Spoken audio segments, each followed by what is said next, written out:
Assalamualaikum warahmatullahi taala wabarakatuh.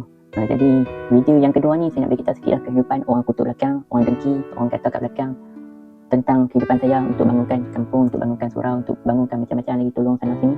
Jadi kisah ni agak sedih lah bagi kehidupan saya, tapi saya nak cerita, saya bukan nak marah apa, saya nak cerita. Bila orang dengki ni, janganlah duduk dengki kat belakang. Nak kata mai kata kat depan saya, saya tak kisah pun. Nak mai kata apa pun, mai kata kat depan saya. Jangan duduk kata kat belakang. Kata kat belakang ni jadi tak syok lah. Orang lain macam tahu, makna macam tahu. Tak syok. Bukan saya saja yang kena. Mana yang buat kerja dengan saya tu yang kena. Kesian lah. Kita ni nak bangunkan, kita nak tolong. Kita nak bangunkan, kita nak tolong. Kita nak bagi nama kampung ni bersih. Kita nak bagi nama kampung ni jaya. Kita nak bagi surau ni maju, surau kampung saya ni. Nak ikutkan tak pun nak maju. Orang tak pun nak ada. Saya nak tarik perhatian. Tu yang saya cakap buat video. Saya buat video macam mana pun saya buat video. Tak ada media pun saya pacak stamp.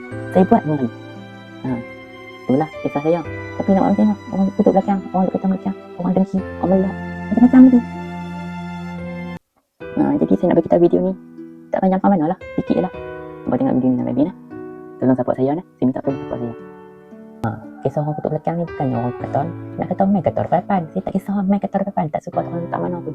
Saya cuma nak bangunkan kampung ni, nak bagi nama kampung ni bersih, nama kampung ni tak busuk lah orang kata. Surau-surau apa semua tu saya nak bangunkan, nak tarik perhatian orang. Tapi melainkan orang duk kutuk kita belakang, orang duk dengki kita duk bangunkan, orang duk dengki, orang duk ni, macam-macam lah. Saya dah kena ujian baru ni. Bukan saya saja yang kena, orang lain nak bantu surau apa, nak bantu hak lain, nak bantu kampung, nak bantu hak lain. Banyak kena macam tu. Bukan saya seorang, ramai lagi orang yang kena.